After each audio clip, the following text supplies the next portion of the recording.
Welcome to Paranormal Palace Radio, where truth equals reality, and truth is often stranger than fiction.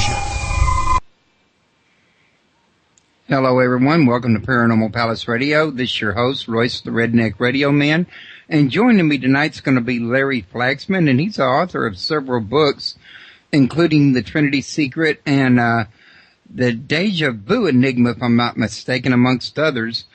And, well, quite frankly, we were supposed to talk about a conference that him and Marie were going to be attending at the end of October. However, there's been some changes that's happened in the plans, and he's going to be unable to make that their symposium as well as Marie is. I do apologize for that, folks. However, y'all have already heard some of the other speakers on my show that's going to be there, and I might have some more coming up. I have to double check that. But the symposium's still going to go on, and I encourage everybody to attend. It's going to be a fun event and a very enlightening event. It's just that these two particular speakers are not going to be able to make it this particular year. Hopefully in the future they'll be able to make it when things are not as hectic, shall we say, for want of a better description. But Larry has agreed to go ahead and talk to me tonight about other subjects, since we did have the show scheduled on the docket. And he was telling me that he's got a new book coming out that I don't know how far he can go into detail on it. However, I'm pretty sure we can touch bases on it to some degree to kind of, maybe whet your appetite, since it's about time travel. Larry, how you doing tonight? Hey, Royce, how are you? I'm certainly appreciate you having me on tonight. Oh, I appreciate you coming back to my show. You and Marie, y'all are a very interesting couple. I love the way y'all mix things up with the, one party handles the metaphysical, the other party the scientific, and making it blend in the middle, because usually two people doing that could not get along, and you two have done a masterful job of making a great team at it. Well, I appreciate that. Thank you. Yeah, it's kind of an interesting relationship how we do that. It works out really well. We have a new book. I can tell you the title of it, at least the initial title. We already have our publisher has sent us the initial cover for the book, and it looks absolutely fantastic. It is a book about time travel, and the book is, interestingly enough, named "This Book is from the Future: A Journey Through Portals, Relativity, Wormholes, and Other Adventures in Time Travel." So that's a project that we're working on right now. I was actually in the middle of working on a chapter when you called. That will be, I'm not sure when that'll actually be released in the stores. It's due to our publisher sometime in February. So I imagine they'll probably get it into their catalog probably shortly after that. But it's going to be like our other books, similar from the perspective of we're going to take some very often difficult to comprehend scientific concepts and make them as easy to understand as possible. Things with relativity, for instance, and wormholes. Relativity especially. When people hear the word relativity, they instantly think good old Albert Einstein, and they think E equals MC squared, but they really have no idea what that means. And it's a very complex topic. And like our other books, we're going to attempt to present these very difficult to understand topics to the average person in a way that they can easily understand it and understand the connection and the relativity to the overall message of the book. So I'm really excited about it. This is a very fascinating topic personally to me. It's something I've always been interested in ever since being a little kid and watching, or actually reading as a little kid, H.G. Wells' The Time Machine.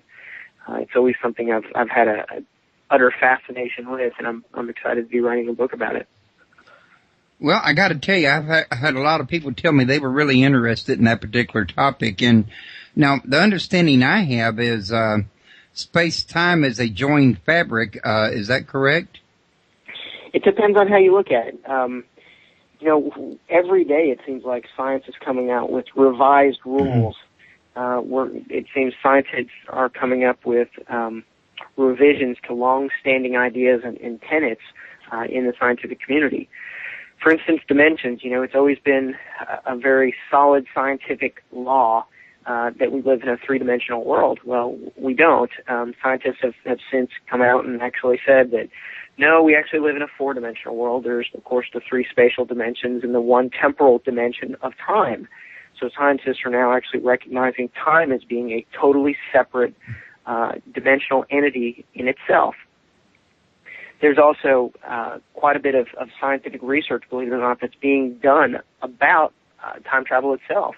There are actual legitimate science folks that are actually engaged in the research of time travel. Unlike, the majority of paranormal topics, and I use paranormal as a very broad-ranging term. Usually when people hear paranormal, they automatically think ghosts. Well, not so much. Paranormal really can refer to time travel, even to a certain extent. It's really any concept that's outside of the realm of scientific understanding. So this time travel does extend to paranormal. Well, I kind of lost my train of thought where I was going with that, but scientists they're absolutely coming out now and saying that there are certainly revisions to these long-standing laws. What we think we know may not necessarily be what actually is going on, and there have been, like I said, some very legitimate and fairly well-funded legitimate research projects into time travel. Oh, that's where I was going with that. Okay, I just remembered. Unlike my mainstay, paranormal investigation or ghost hunting, if you will, there's really not a whole lot of scientific collaboration on that. There's, when you mention the word ghost to a traditional scientist, you usually get some pretty funny looks. That's not something that's generally taken very serious within scientific circles.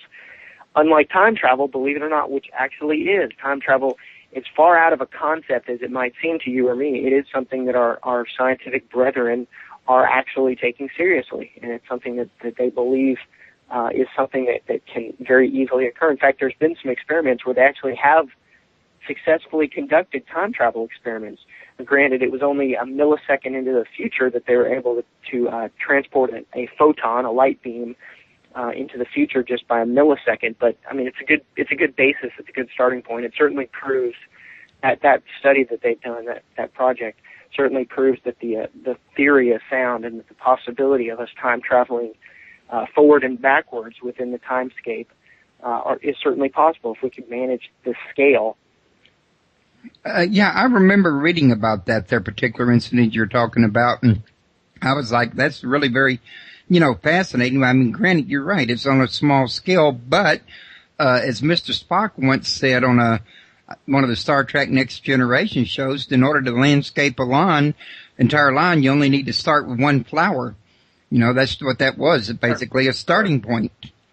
Absolutely. Yeah, you've got to start somewhere. Absolutely. I think we are certainly in the very beginning stages. I mean, if look back even over the last 50 years, look at the amount of incremental updates or the incremental increases in our knowledge that have occurred. I mean, 50 years ago, the concept of a computer, look at the concept of a computer versus the reality of today. I mean, you're walking around with handheld devices, cell phones, iPhones, things like that have, much more power than our early computing devices that were out, 40, 50 years ago that took up several rooms and didn't have, nearly a quarter of the processing capability that these little handhelds do. My watch, even my watch has more memory than one of the first computers out, the ENIAC, that was out. So, I mean, if you look at things from that perspective, we are definitely in the infancy of research into time travel. I mean, if you could somehow travel in the future now, 50 years ahead into the future, I truly believe that we will have a viable time travel solution in place. Now, I don't know if it'll be to the extent where we can just like we're hopping on an airplane and traveling to another destination. I don't know if it's going to be quite that advanced or not, but I certainly think that scientists will have, if not perfected, probably made some significant headways into the technological issues that are facing time travel today. Now, correct me if I'm wrong on this, Larry, but aren't you also involved in the noetic sciences research that Edgar Mitchell founded? Yes, I'm a member of IONS. Yep. Okay, now that there is a very interesting field that's trying to, if I understand it correctly, combine the unseen or the spiritual realms with the scientific realms, or to try to find a way to make them compatible to some degree or something, or? Well, you've got the basic idea right. Noetics basically can encompass a very large bandwidth of different ideas. But the governing idea, I guess, the joining idea that Noetics seeks to accomplish really is the bridging the gap, basically, between metaphysical and physical science. They're looking to be able to answer things that traditionally have not been hard yes or no, black and white type answers with exactly that. I know a lot of the research that Edgar Mitchell's group, IONS, again, is doing research into. They do a lot of stuff with telepathy, extrasensory perception, a lot of things like that we've labeled paranormal, again, like that all-encompassing term, but that they're actually bridging that to the humanity side. They're bridging it to the psychological side, to the scientific side. They're basically drawing from different disciplines to try to look for answers. That's basically what it comes down to. Traditional science, for some reason, stays very narrow-minded. The answers that traditional science looks for usually has to be very much black and white. It's very much a yes or a no, or a binary 0 or 1. There always has to be a absolute in traditional science. Noetics is really kind of the polar opposite of that, in that they're looking at things that are outside of the scope or outside of the realm of traditional science. And, you know, the idea of that yes or no, black or white, 0 or 1, grays out a little bit in Noetics. There is certainly a different fundamental understanding or a different fundamental belief system in how Noetics is approached versus how traditional science is approached. I think it's actually, to me, I'm much more interested in the Noetic approach to research of these types of topics, just because, to me, I believe that it's much more open-minded. It seems like science, traditional science, oftentimes is very closed-minded, in my opinion. I think it has more possibility for, shall we say, advancement as well. Sure. Due to its open-mindedness, in fact. Yeah, absolutely. Now, I was going to say that Edgar Mitchell was on my show a few years back when Hurricane Ike came through, and we talked about his noetic sciences briefly. And if I got it correctly, if memory serves me correctly, he was the one that, or his group, his noetic sciences group, should I say, made the discovery that particles can communicate instantaneously from billions of miles apart. So that came from IONS research. Wouldn't that discovery right there indicate that there's some way that time can be nullified to some degree or something? I mean, how do they make this communication instantaneously when you include space-time in between them? You're asking very deep philosophical and scientific questions. You are my new best friend. You know, that's an awesome question, Royce. And the simple answer is, we don't know. We don't know what it is. There's obviously some kind of a mechanical mechanism that's in place there. For your listeners that are not familiar with it, basically there was an experiment that was conducted a couple of years ago. IONS was one of the leading researchers on this project, but basically they were able to show that two particles that had become entangled or entwined, and they're actually photon particles, if I remember correctly, and they were then separated by a very large geographic distance, that when one of the particles was manipulated, the other one that was separated would show a very similar reaction as well. Even though there was no physical connection, there was a tremendous geological or geographic boundary between the two. There's some type of a connective mechanism that seems like it's in place. That is absolutely fascinating to me, and that's something that we wrote fairly heavily about in several of our books. We wrote about it in The Resonance Key, The Deja Vu, Enigma, and not as much in The Trinity, but it was briefly mentioned. That concept of not only does somewhat tie into time travel because it's kind of an FTL, a faster than light type travel. But it also could be, to me, the much more interesting aspect of it is that it would also help to explain a lot of other things that we consider to be paranormal. The ability to influence particles at a distance that are disconnected from each other might also explain ESP. It might explain telepathy, psychic abilities. It could even help to explain, traditional ghost sightings. There's obviously, Marie and I, my writing partner, have actually formulated a theory, and we have an idea, and we're actually working on another completely separate project that's kind of a theory of everything, or TOE, if you will. And it encompasses this idea to a certain extent, but somewhat modified. And we call this the grid. Basically, we believe that there is this interconnecting grid that encompasses everything that ever is, was, or will be. It's kind of like this. I wouldn't even call it so much a physical type structure, but this grid infrastructure is in place, and it allows things like that to happen.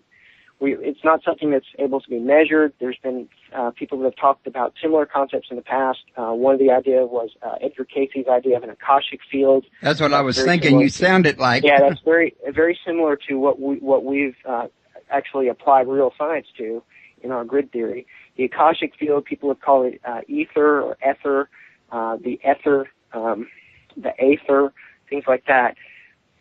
But the concept differs fairly significantly in our concept of it, but we believe that not only there's not only a physical connection between connected, or I've seen it, you even, it's hard to verbalize a lot of this because it is such a deep topic, but we believe that there is this connective mechanism that not only is between physical objects, but it also can include information, energy. Basically everything is connected in our theory of the grid. And that if you've ever heard the old theory about if you, what was that, when you swat a fly and it starts a rainstorm or something on the other side of the world, it's kind of like that. There's some type of a connective mechanism between all of us, and that we all are connected at some very basic level. How many times do you think any of your listeners have had an experience where they've been fast asleep at night, and all of a sudden they wake up for no reason? They don't know what it is, but they just wake up, and then all of a sudden the phone rings, and there was a reason why. There's maybe an accident in the family, or an accident, something like that. I think that's probably a lot more common than a lot of people realize. Oh, absolutely, I think it is. When you know certain things, some people would really attribute that. They call it their gut feeling or their intuition, or, things like that. What if it really isn't? What if we really are somehow connected to these people? You've probably heard stories about when one family member is injured, the other family member, oftentimes, especially with like twins, that the other family member will feel physical pain, even though they're not physically connected, and the other one was not at the side. Very much like a husband feeling sympathy pains when his wife's in labor. Absolutely, right, very much so. I mean, there's obviously some type of a connective mechanism. Again, we call it the grid, but it's not something that science really has an understanding for. We acknowledge that yes, there is something there. We don't know how to study it because we don't even know how to quantify it. It's one of those things where it's like love. There's such a thing as love, but it's not something that can be measured on a scale, and it's not something that can be actually quantified by number of units, like you can say for weight or other types of measurement. It exists. It's a real concept. It's something that is very powerful, but you really have no way of actually measuring it, and that's the exact same philosophy behind our grid concept. Yeah, it's kind of like emotions. They exist. They're very real. You experience them, but you have no means to quantify them other than their effect after the fact. Right, exactly. And, even the Bible itself, if you don't mind me bringing that into play here, does mention what would to me be such a grid, or another terminology for the grid, when it speaks of the kingdom of heaven or the kingdom of God. And it's Sure. Jesus, when he spoke of it, said it's inside of us and around us at all times, much like your grid would be. Sure, absolutely. There's, that's the fascinating thing really about this field, is that there is so much to learn. There's so many concepts to theorize about, and so much things to study. That's, when people say, "Oh, I'm burned out on the paranormal field" or whatever. I mean, well, obviously you've limited yourself in scope to one area of the paranormal, but I mean, there's just so much out there. There's mystery upon mystery, and that's really what attracts me to this type of field. The fact that there is such a wide open space as far as conceptual ideas that can be theorized on. That's exactly what I try to do in my show. I try to cover anything at all that might be considered unexplained, whether it's religion, spiritualism, Satanism, UFOs, ancient mysteries, ghosts, quantum mechanics, which, on the surface, a lot of people would say quantum mechanics is not paranormal, but its connection to the spiritual world is paranormal, Sure it is. So, within quantum physics, I think probably lies quite a few answers to the things that we are calling traditional paranormal events. It's just, we don't have a solid understanding yet of the mechanics of why or how, but I think it does. I mean, that's the beauty of this field. There is so many unknowns, and if anyone ever tells you that they are an expert in the paranormal, that's when you raise your red flag and you call BS on it, because there really is no experts in this field. There may be subject matter experts within a specific discipline of the field, like there may be quantum physicists, for instance, that actually are subject matter experts on quantum physics, but it's not going to extend outside of that. You're not going to have one person that, I was on a radio show, I guess, 3 or 4 weeks ago, and I won't say the name of the show, but, the guy was on there professing that he was an expert in the paranormal, that he was an absolute expert when it came to ghosts and demons and, all that stuff. And, I couldn't help but laugh, because there really is no experts. I mean, this is a field that is, the paranormal itself is a field that is, by its very definition, unknown. And you cannot be an expert in the unknown. Exactly what I was thinking while I was listening to you. If you did have an expert in it, it would no longer be the unknown. Exactly. So by its definition, it's impossible to be an expert, because then it no longer becomes that. No longer, it ceases to exist. So, that's why I would raise an eyebrow to that too. Me personally, I think it's really more about the learning and the journey than it is about the knowing in the end anyway. We are on the same page, my friend. There's a whole big world of fascination out there. If you look outside the box of fact and figures into the world of the unknown and the probabilities and the possibilities, you can have a lot more entertainment, Oh, absolutely. Even if you look outside of just even the physical things to study, outside the physical things, besides the pyramids and besides, all of the world mysteries that exist, the Nazca Plains and Atlantis and, things like that. Look outside the physicalities of it, and you've still got this gigantic group of other unknown things. For instance, psychology. To me, the greatest and most least studied, I guess you would say, aspect of this entire phenomena of the unknown is us. There is this gigantic piece of the puzzle that's been missing. That's, my biggest bitch with the paranormal community is that there is one common denominator that's present during every single paranormal, and I'm using paranormal as ghosts, within every single paranormal event. What is it? It's you, the observer. There's obviously a person that is, there's a psychology, there's a humanism, there is some type of human connection to the event. And that's something that is woefully understudied, if studied at all. That's something my group studies, and I think probably a handful of other groups out there, but the vast majority of paranormal groups, they have no clue about the psychological aspect whatsoever. That's not even something that's looked at. But my point is, if you throw out all the physical mysteries that are out there, there's still a tremendous amount of mysteries that remain. If you really truly are so bored with studying everything else, or you think you have the answer to everything else, look inside yourself. Study the psychological aspect, what your connection to the event actually is.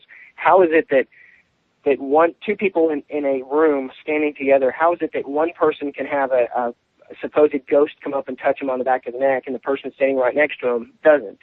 To me, that's fascinating. The mechanism, the humanism, the psychology behind all that stuff, that is something to me that, it's just fascinating. Well, not long ago I had Lloyd Auerbach on my show. Yeah, I know Lloyd. We were talking about that, and it was him and another one. I'll be doggone it, for some reason, the other guy's name is slipping my mind, but they both had a part in that latest book, Ghost, Spirits, and Haunting by New Page Books. I think you might have had a part in it. I do. Yep. Both do. We have an essay in that book, sure. But at any rate, we were talking about the psychological end of ghost hunting that night, and I would say that these people would definitely agree with you on that. We even talked about the possibility of how the human mind could actually generate these here things into the physical material realm. Absolutely. Yeah, we actually, it's funny you bring that up. That's something that we talk very, very strongly in our fourth book, The Trinity Secret, about. We talk about how the physical manifestation can, how powerful the human mind is, and the ability to physically manifest things. Your intention, the power of intention and your perception, how those things are the most incredible powers available to us. One of the most popular books that I can remember in the last couple of years has been the book The Secret, the Rhonda Byrne book, The Secret. Well, The Secret really isn't a secret. There's no secret to the concepts that are in that book. Basically, you can distill it all down to a couple of sentences. And here's for your listeners that haven't gone out and bought the book. It's an awesome book, and I would recommend it reading, certainly. But here's the entire concept of the book. You get what you wish for.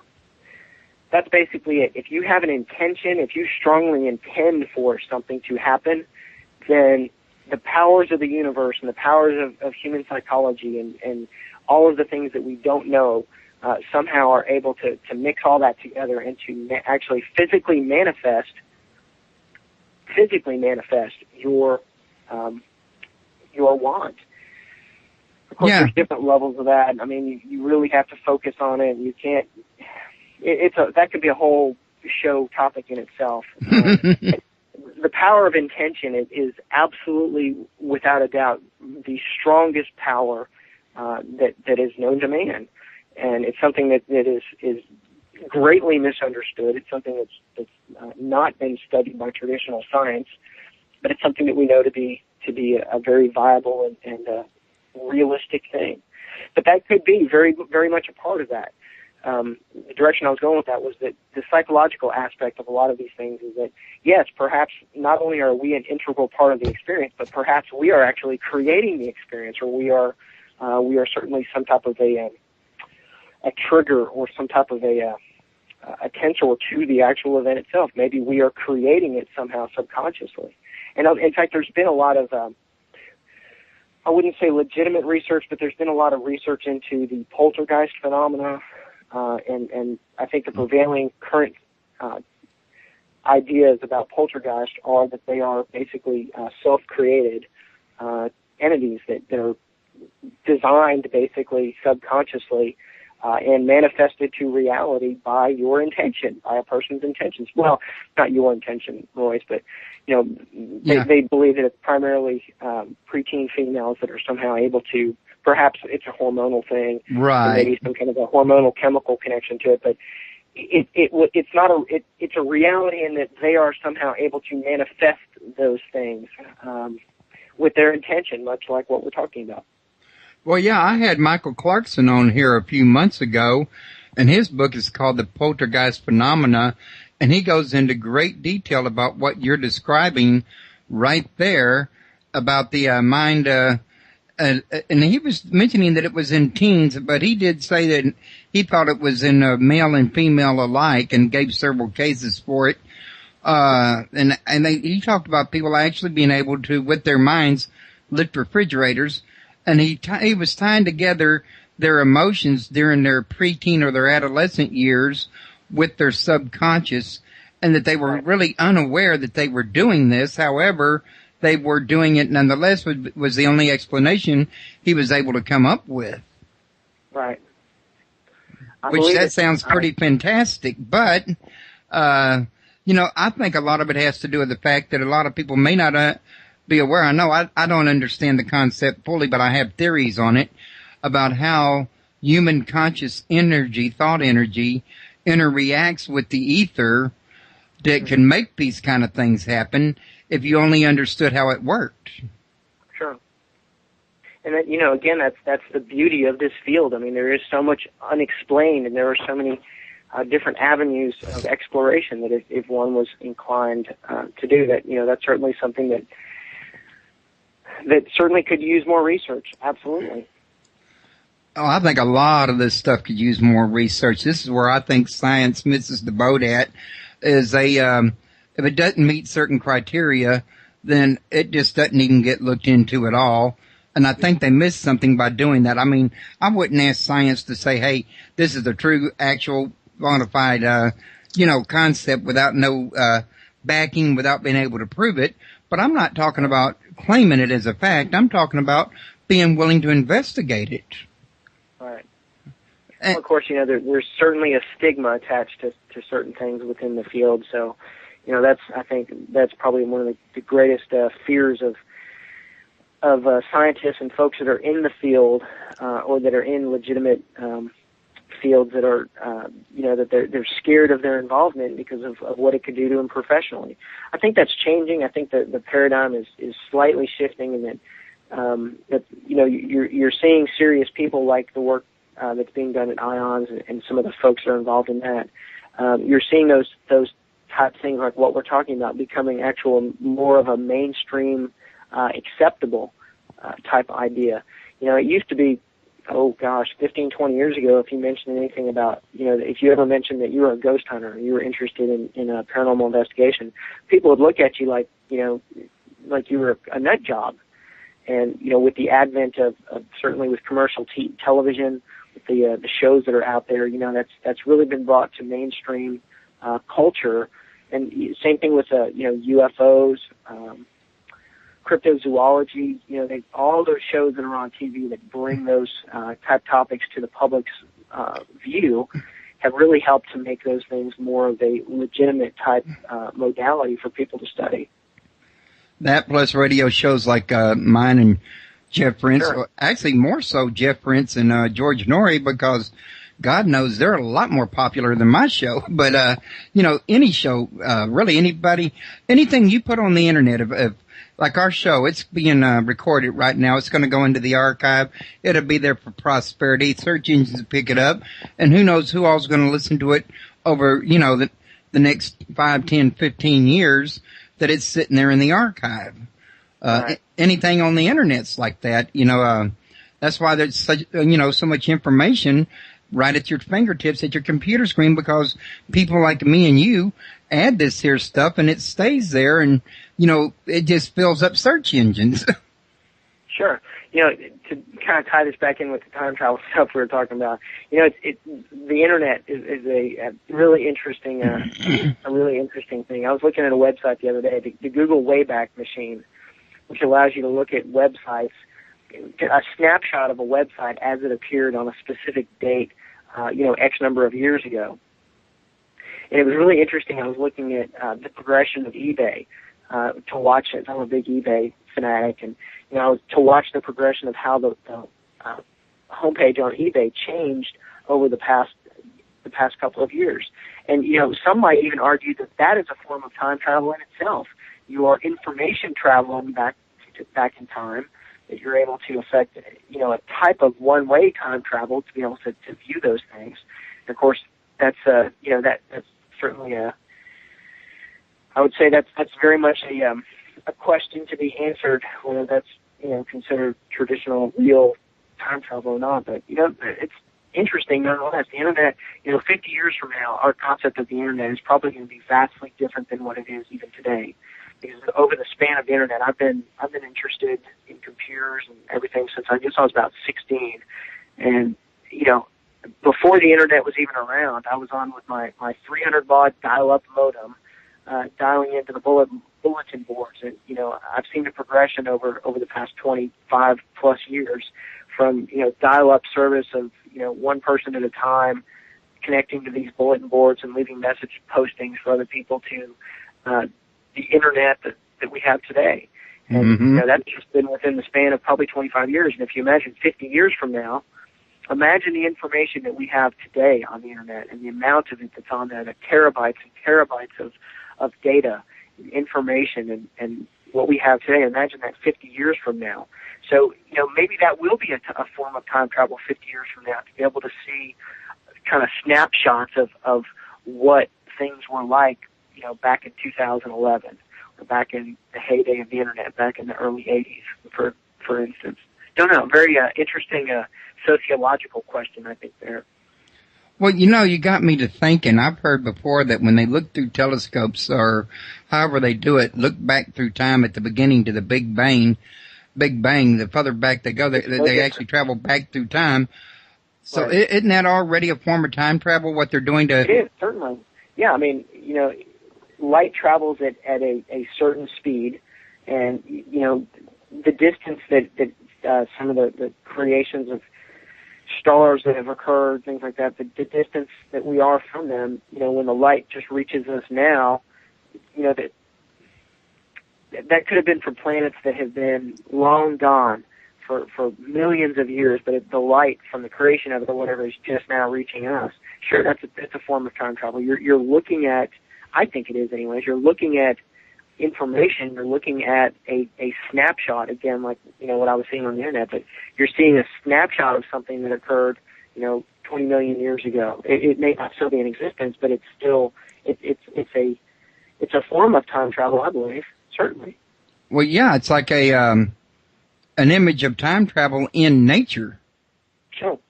At least to me it would be. Like I said, yeah, absolutely. I agree with you. Of course, I think, that would, to me, is very, very similar to what we were just discussing about the internet.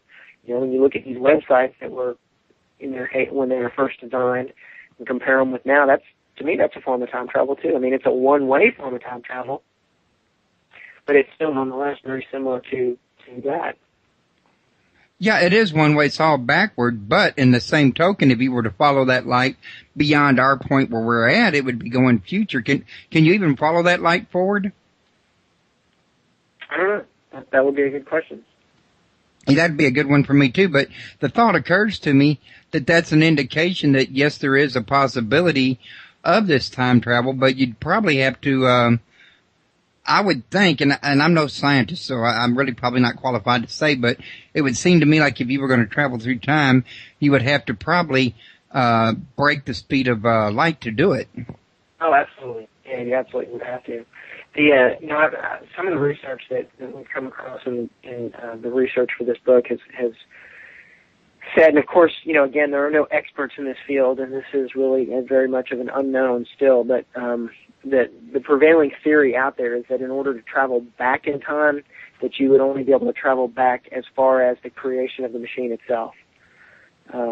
So, if you're able to create a time travel machine in 2011, such as the one that Professor Ronald Mallett from the University of I think Connecticut has vowed to do. He thinks he's going to have a working time travel machine by the end of the year. Then you'd only be able to travel back in time to the creation of that machine, back to the genesis of that back in 2011. Of course, you could travel forward in time, but only back to the creation. So I don't know. Maybe there's lots of issues that are involved, potential issues involved in real-time travel outside of just read-only time travel, like what we're talking about with the Wayback Machine on Google and things like that.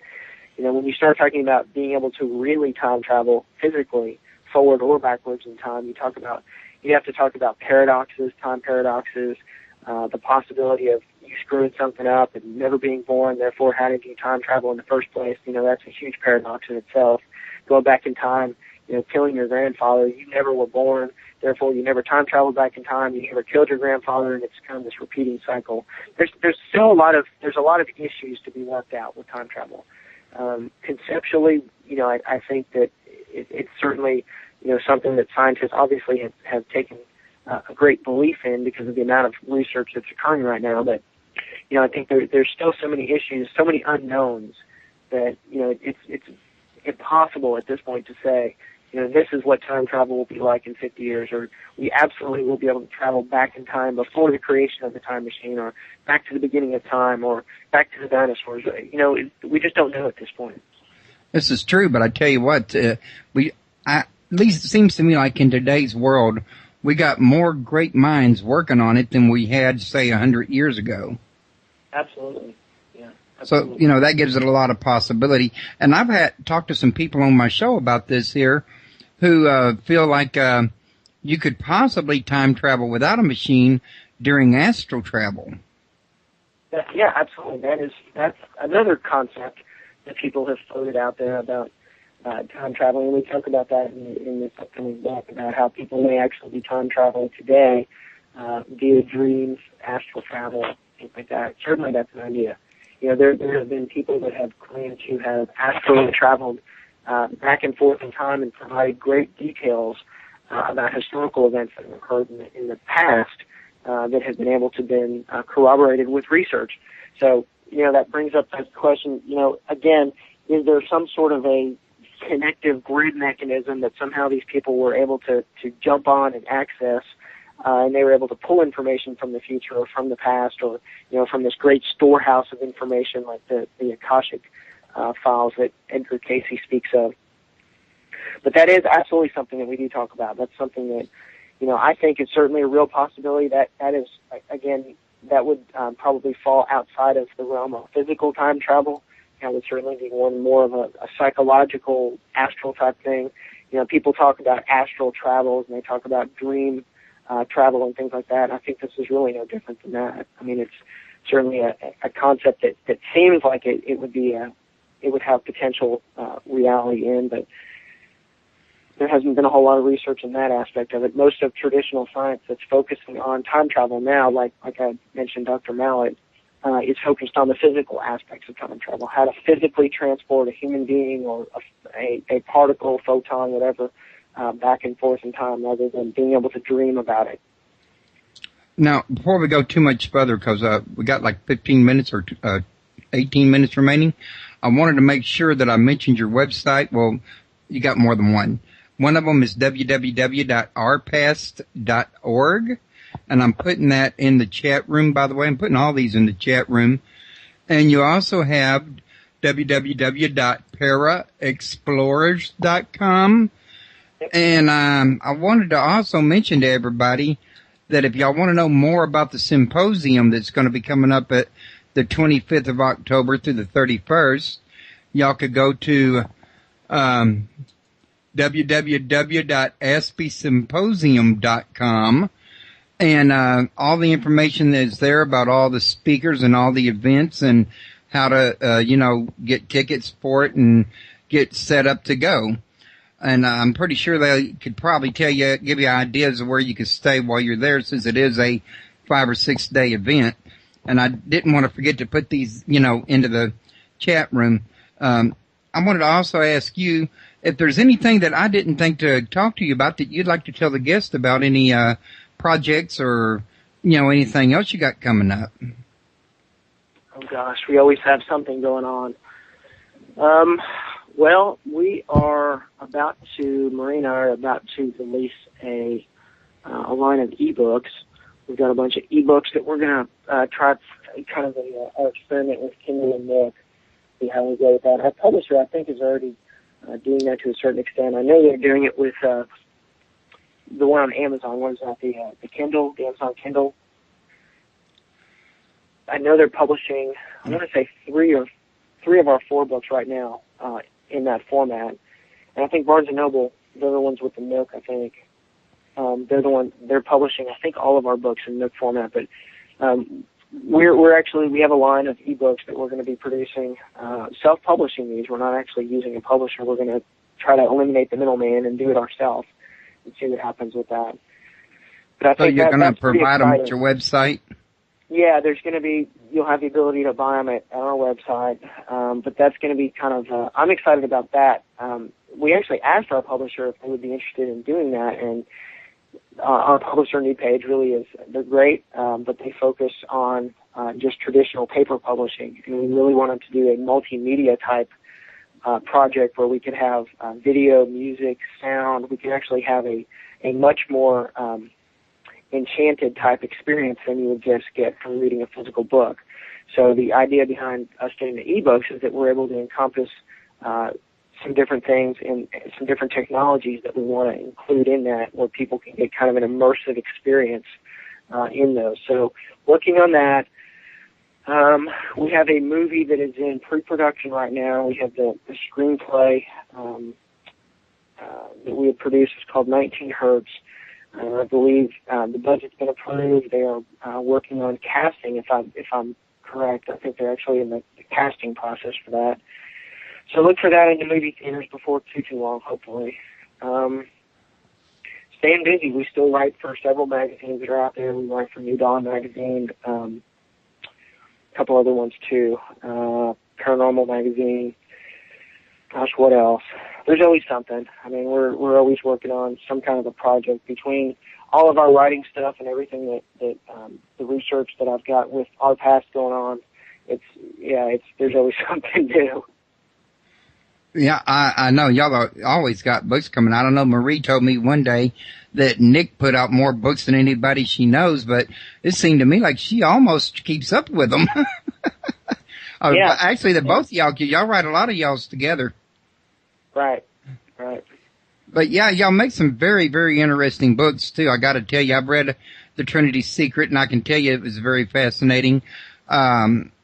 Nick Redfern makes some very fascinating books as well. I've read his Contactees and The Men in Black, and I'm hoping to Keep Out if I get lucky. Yeah, he's a really. Have you ever met him? A really cool cat. Really fun guy to hang around. No, Yeah. I have not met him in person, although he's been on my show several times, and we've kind of established a rapport with each other. Haven't. Well, he's up in Dallas, and I'm in Houston, and Right. I guess we don't never get in each other's neck of the woods.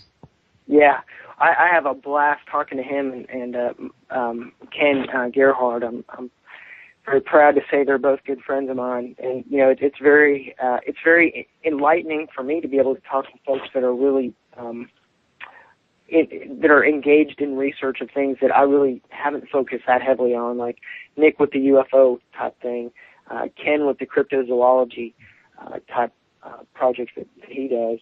It's one of the greatest things to me is networking with people and, sharing information. And that, again, is another bitch of mine in the paranormal, is that there really is not a whole lot of peer review. There's not a whole lot of sharing of information between folks. And I get a lot of pleasure from that personally, being able to sit down with the Nick Redferns of the world or the Ken Gerhards of the world and bounce ideas off of them.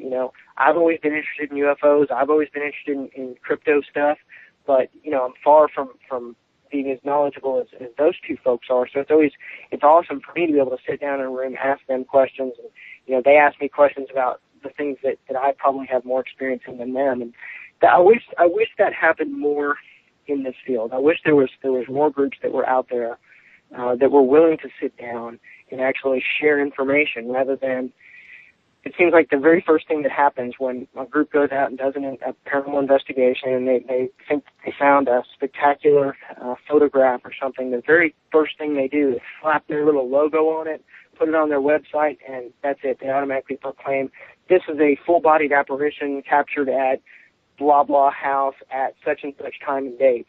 There's no peer review. They don't send that image to other groups for their input of their analysis of it. And that really bothers me. That is probably one of the largest complaints that I have about that and the amount of drama that's in the field. Traditional science will probably never take paranormal investigation seriously, because of that very thing, because there is really no standardization, there is no peer review process, there is no scientific methodology that's followed. It's kind of, for the most part, just a group of folks that are out there, hobbyist folks that are out there making their best guess.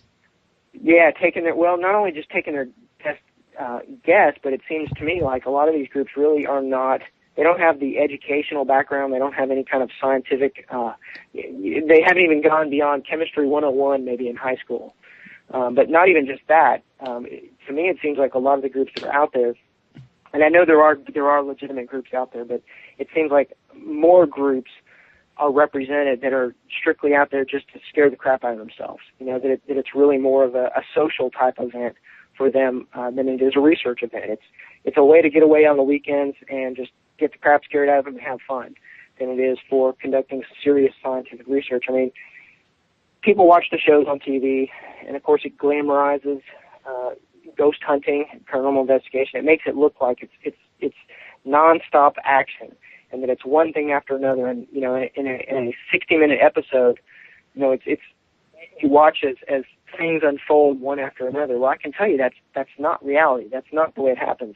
And what they also don't show you, and what really is kind of it's a wake-up call to a lot of folks, is the hours and hours and hours of research that occurs after the fact, when you have to go back through and review all the data that was captured during the investigation, looking for any kind of anomaly. That, you know, even beyond that, even if you find something that's out of the ordinary, it doesn't mean it's paranormal like a lot of groups automatically assume. There may be a very good explanation for whatever it was that was occurring. That's when peer review is supposed to kick in. You're supposed to share that data and that information with other individuals out there to get their take on it, see what ideas they may have. And it doesn't happen like that. And I wish that it would. I wish that things were different. If there was... There's been several attempts to have a governing body of paranormal investigation, to have kind of a consortium, if you will, but it'll never happen. It's a spectacular idea.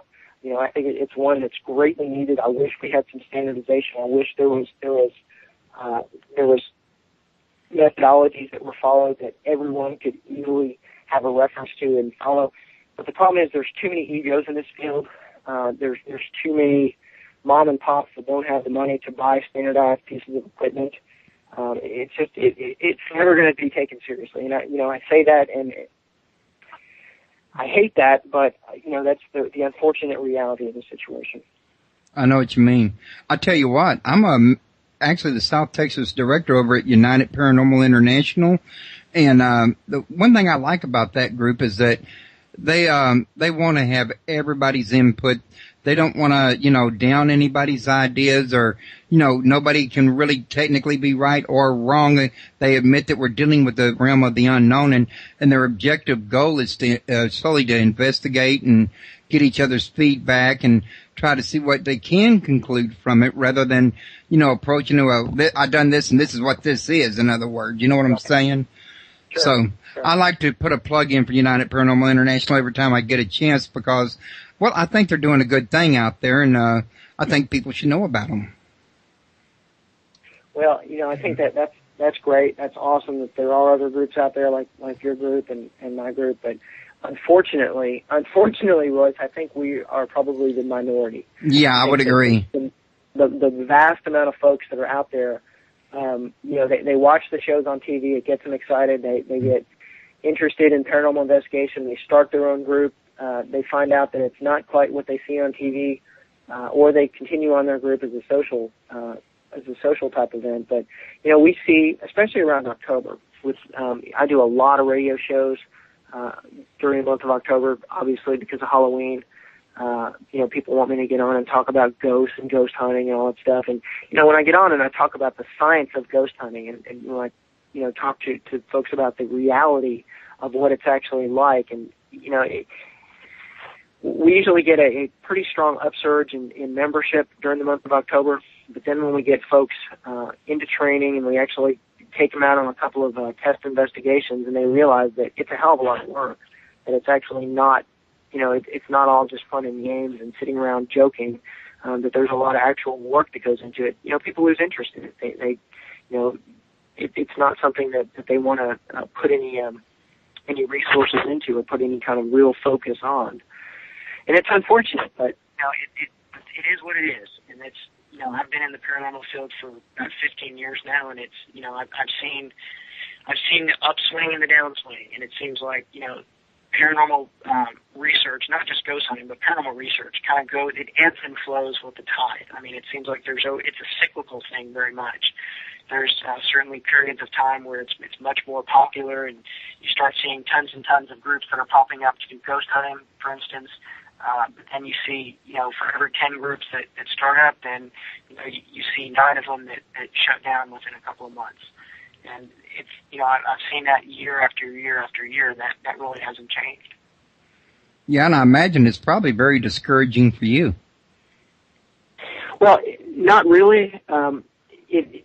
Not really, because to me, the folks that are into this for the wrong reason are really not the target demographic of folks that really belong in my group in this type of research, engaged in this type of research. Okay, yeah, I see what you're saying.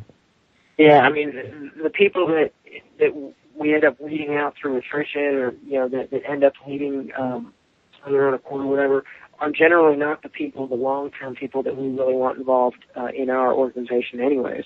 I mean, they're not in it for the long haul. They're just in it, for the most part, to have something fun to do on the weekends. And then when they find out it's not so much fun, and it's actually a lot of work, then that's when they kind of disengage from it. And that's not the target of folks that we really want involved in our organization anyways. The only thing that's disconcerting to me is that, I guess the thing that does upset me a little bit about it is that things like that give all of us, like your group and my group, all of us somewhat of a bad black eye. They see all these groups. Well, here's a perfect example. There was a group here in Arkansas, and I won't say the name of it, but it was a I wouldn't say very successful group, but it was a moderately successful group that started up. They were doing a lot of investigations. They had quite a few members, but then they found out that the individual that was running this organization, every time she would go do an investigation, she would take souvenirs home with her. In other words, she was stealing from the locations that she went to. Well, you don't hear about the 10 groups that are doing good. All you then hear about and publicized and blasted out to the world is the one group that's out there stealing stuff. And that one group does damage to all of the other groups that are out there that are legitimate. So then when I come back, or another group in my state comes back that is legitimate, wanting to do an investigation at one of these locations that had been previously bitten by this person, we get told no. So that does hurt a little bit. I mean, that bothers me a little bit. We sometimes get denied access to locations because of the stupidity of other people. But for the most part, as far as members, it doesn't bother me that much. It's just part of the course. Well, and everything does have a downside. I know that people like that, they do give other people a bad name, and it's hard to live it down. I've come around behind people like that in different areas myself, so yeah, it's sad. It really is. Well, you hear about these people that are caught trespassing, doing ghost hunting. There was 2 kids that died last year. They went and did a ghost hunting investigation on their own, and they ended up falling off the roof of a building or something. They were trespassing on the roof of this place in the first place, and of course, that gives all of us kind of a bad rap. People look at those 2 individuals as kind of a cross section of what the paranormal community, probably what they believe the paranormal community is like, and that's absolutely not the case. Just like that individual that was stealing from the locations, she didn't represent the totality of how what the other groups out there are like. I mean, that was just one person. That was one instance. Same thing with the 2 folks falling off the roof. That was, one instance. It doesn't represent everyone. Right, but she was the one that was being graded by it. No, absolutely. And, you never hear the good stuff. You always hear the bad stuff. The bad stuff is what makes it to the news and what, gets the publicity, unfortunately. That's true. Well, listen, it's 9:00, and I'm getting ready to call it quits for the night on my show so I can get ready to get to bed early enough to get my son up for school tomorrow. But I wanted to thank you for coming, and I want to let you know I had a really interesting talk with you. You're a real pleasure to interview. And I also wanted to mention to all the listeners that you might want to come back again this Saturday at 1 p.m. when I'll be interviewing Jim Harold, who is also a radio show host. And he's got a new book out called Campfire, True Ghost Stories, in which he's listed a lot of the ghost stories that have came to him on his show into a book for y'all's review or for y'all to enjoy, whichever the case may be. So it should be a pleasant little interview, just like this one with Larry was. And Larry, I would like to see you come back and maybe tell us more about your book when it comes out and, whatever other new things you got going on. Absolutely. Yeah, I'd love to, Lois, anytime. This hour absolutely flew by. Yeah, I think it did too. It went by pretty quick, but I think when you get to, talking about things of interest to you, that you tend to forget about the time for the most part. Yeah, absolutely. We time traveled, if you really think about it. Yeah, that is true. Actually, I think you time travel anyway, just by walking across the room or, staying awake for your next hour. Even when you're asleep, time goes by the whole time you're there. So in a sense, it's just living is time travel. Yep, you're right. If you look at it the right way, I mean. But, all righty, I'm going to time travel into tomorrow morning asleep. So we'll talk at you, Larry. Later, Larry. Thanks a lot. Thanks a lot. Have Bye-bye. a good one. Bye-bye.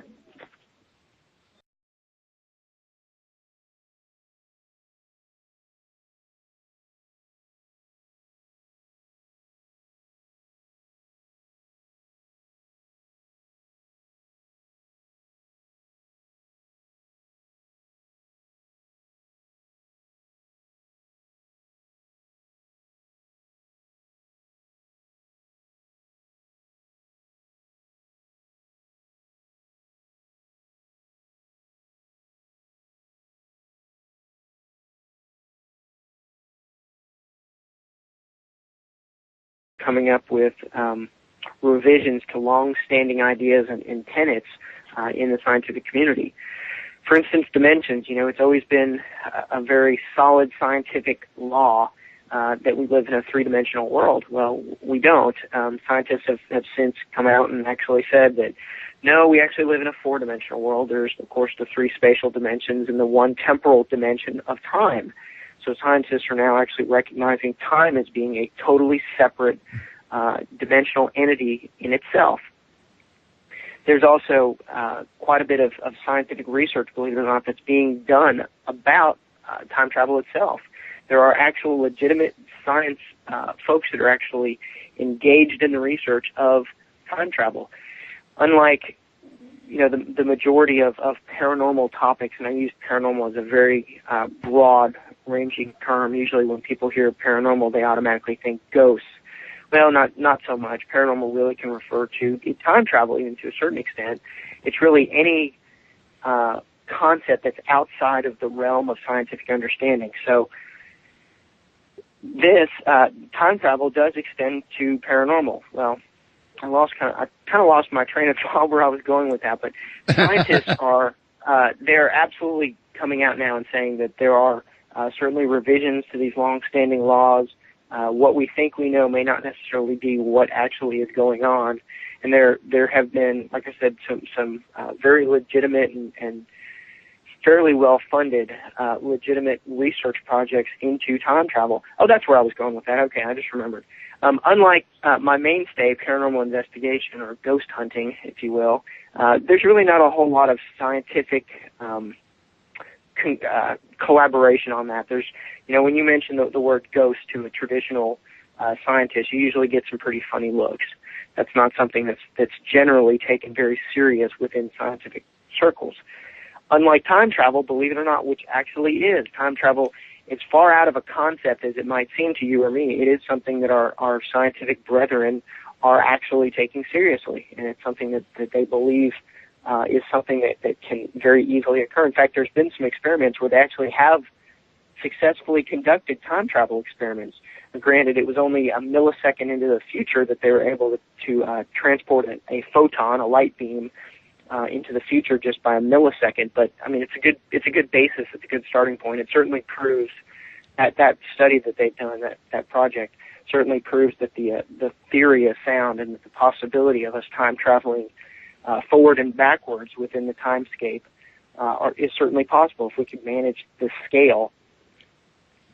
Yeah, I remember reading about that particular incident you're talking about, and I was like, that's really very, fascinating. I mean, granted, you're right, it's on a small scale, but as Mr. Spock once said on one of the Star Trek Next Generation shows, and they'll probably get it into their catalog probably shortly after that, but it's going to be like our other books, similar from the perspective of we're going to take some very often difficult to comprehend scientific concepts and make them as easy to understand as possible.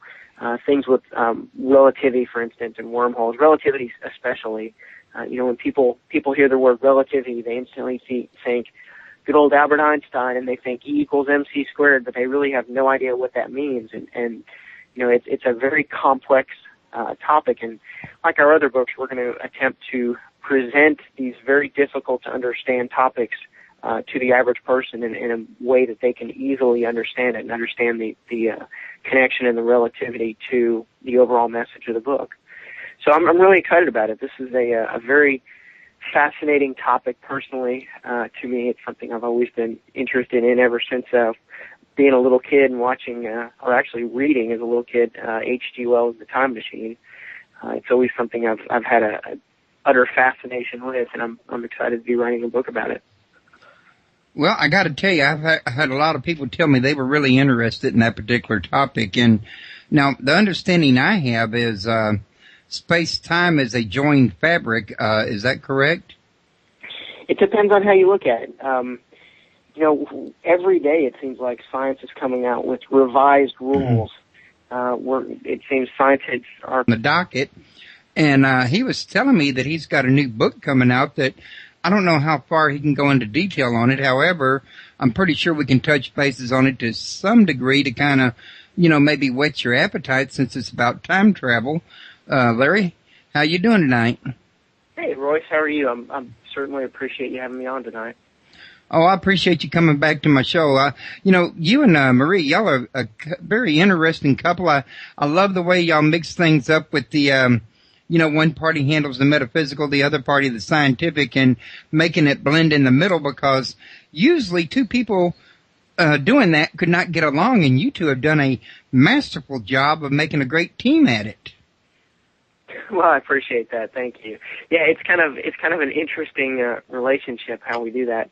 It works out really well. We have a new book. I can tell you the title of it, at least the initial title. We already have our publisher has sent us the initial cover for the book, and it looks absolutely fantastic. It is a book about time travel, and the book is, interestingly enough, named "This Book is from the Future: A Journey Through Portals, Relativity, Wormholes, and Other Adventures in Time Travel." So that's a project that we're working on right now. I was actually in the middle of working on a chapter when you called. That will be, I'm not sure when that will actually be released in the stores. It's due to our publisher sometime in February. So I'm at.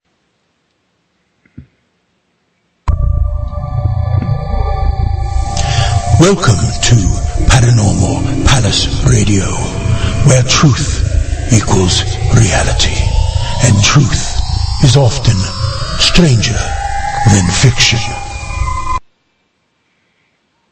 Hello, everyone. Welcome to Paranormal Palace Radio. This is your host, Royce the Redneck Radio Man. And joining me tonight's going to be Larry Flaxman, and he's the author of several books, including The Trinity Secret and The Deja Vu Enigma, if I'm not mistaken, amongst others. And, quite frankly, we were supposed to talk about a conference that him and Marie were going to be attending at the end of October. However, there's been some changes that's happened in the plans, and he's going to be unable to make that their symposium, as well as Marie is. I do apologize for that, folks. However, y'all have already heard some of the other speakers on my show that's going to be there, and I might have some more coming up. I have to double check that. But the symposium's still going to go on, and I encourage everybody to attend. It's going to be a fun event and a very enlightening event. It's just that these two particular speakers are not going to be able to make it this particular year. Hopefully in the future they'll be able to make it when things are not as hectic, shall we say, for want of a better description. But Larry has agreed to go ahead and talk to me tonight about other subjects, since we did have the show scheduled on